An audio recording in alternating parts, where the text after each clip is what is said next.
You know the slogan, nothing runs like a deer? Well, now John Deere's running all the way to Mexico. President Donald Trump today vowed to impose a 200% tariff on John Deere's John Deere, one of America's most iconic industrial manufacturers, has long stood as a symbol of agricultural innovation and industrial strength.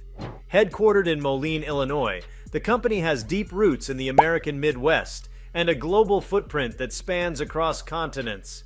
However, the political and economic landscape in which it operates shifted dramatically when Donald Trump, freshly re-elected as the President of the United States, implemented a sweeping package of tariffs targeting several key U.S. trade partners. The move, in line with Trump's ongoing commitment to a more protectionist economic strategy, sent ripples through international markets and placed immense pressure on American manufacturing giants like John Deere. Before we start, hit the like and subscribe buttons for more exclusive news. Within days of the announcement, trade partners such as the European Union, China, Canada, and Mexico enacted retaliatory tariffs that directly targeted American-made goods, including agricultural equipment and machinery, precisely the products at the heart of John Deere's business. The tit-for-tat nature of these policy shifts caused significant upheaval in global trade flows and immediately began to impact the company's bottom line. For John May, CEO of John Deere, the geopolitical chess match unfolding around global tariffs posed not just a financial dilemma, but a strategic crossroads for the entire organization. The facilities that John Deere operated within the United States, particularly those focused on producing large-scale machinery for international export, quickly became economically unsustainable under the new tariff structure. The company's international customers, farmers, governments, and large-scale agricultural businesses, found themselves facing inflated costs due to import tariffs imposed by their own governments in response to Trump's policies. At the same time, components and raw materials that Deere sourced from abroad for domestic production also became significantly more expensive. As a result, production costs soared while international demand waned. Faced with this dual-pronged assault on profitability, John May made the difficult decision to shut down several U.S.-based facilities, particularly those whose primary output was geared toward international markets.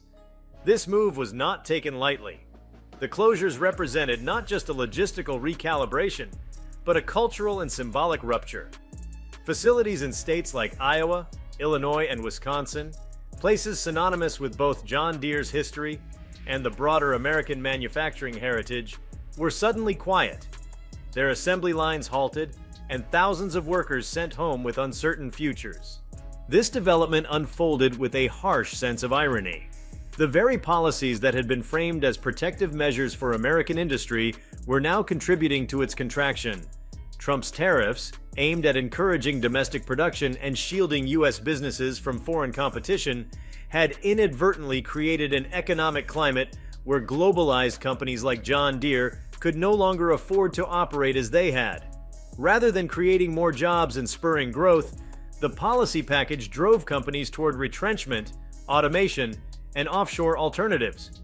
The decision by John May was fundamentally an act of economic triage. In the face of declining orders and skyrocketing production costs, the company had to act swiftly to prevent deeper financial hemorrhaging.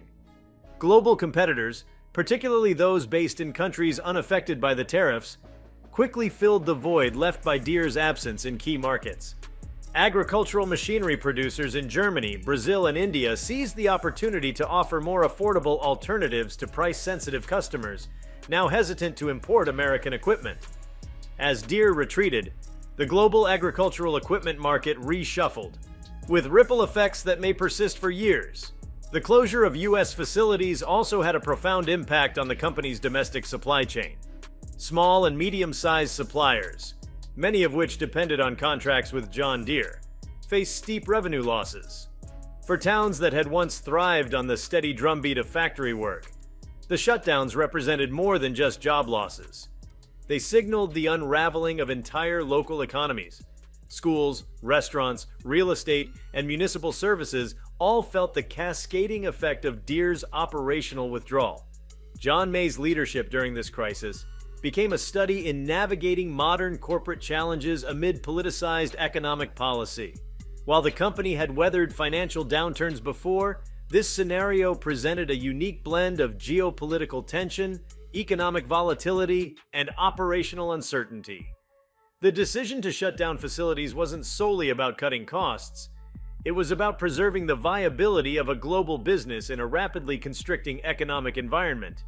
With the domestic market no longer large or diverse enough to sustain production at its previous scale, and international sales too impaired by retaliatory tariffs, the closures were the only feasible path forward. The broader implications of this move rippled far beyond the company itself. The shutdown sent a chilling message to other multinational corporations operating in the U.S. Political volatility and economic nationalism could directly threaten long-term business strategies. For companies with international dependencies, whether on suppliers, customers, or labor, sudden shifts in trade policy could become existential threats. As a result, corporate boardrooms across the country began to reassess their own operational footprints and diversification strategies.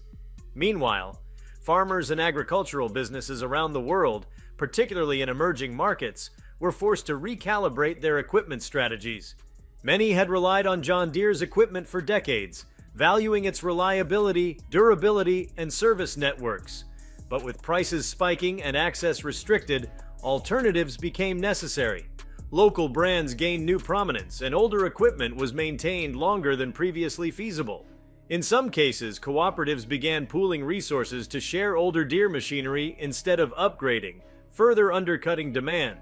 This shift also triggered significant changes in the flow of agricultural productivity worldwide. Farmers dependent on high-tech Deere equipment faced difficulties maintaining their efficiency, especially in large-scale operations that relied on precision technology and automation. Without affordable access to new machinery or replacement parts, some saw reduced yields, higher maintenance costs, and delayed planting or harvesting schedules. While some managed to adapt, the gap in performance widened, especially in regions already struggling with resource constraints. Back in the U.S., the political response to John Deere's facility shutdowns was swift but fractured. Local officials in affected states condemned the tariffs and called for immediate federal intervention to reverse the economic damage. But within the broader political landscape, there was little consensus. Trump's administration framed the closures as temporary turbulence on the path to long-term national prosperity. Critics, meanwhile, argued that the administration's policies had backfired spectacularly, punishing the very industries they were intended to protect. The episode became a case study in the unintended consequences of protectionist economic policy.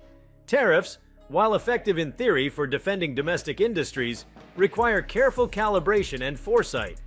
In an interconnected global economy, isolating one's own market from foreign competition can also mean isolating it from international customers, innovation, and cooperation.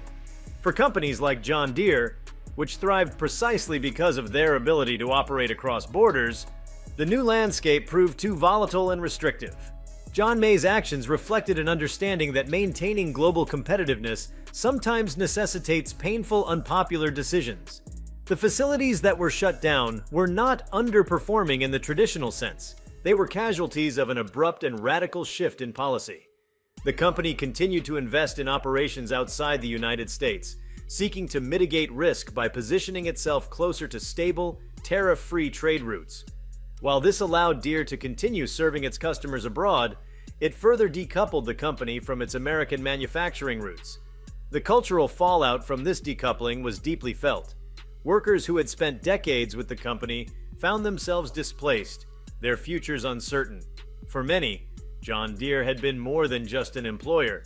It was a multi-generational institution, woven into the fabric of family identity and regional pride. The sudden closures, brought about not by competitive failure, but by political machinations, left communities grappling with feelings of betrayal and disillusionment. At the national level, debates around trade policy intensified. Economists pointed to John Deere's decision as evidence of the complex realities underlying global commerce. While the goal of revitalizing American manufacturing resonated with many voters, the mechanisms used to achieve it often ignored the global supply chains and competitive pressures that define modern industry. A company like John Deere, could not simply reorient its operations inward without sacrificing its competitive edge abroad. If you liked this video, please give it a like and subscribe to our channel. Also, could you leave your comments below and tell us, what are your thoughts on John Deere shutting U.S. facilities after Trump's tariffs? We want to hear from you. Thank you for watching, and see you next time.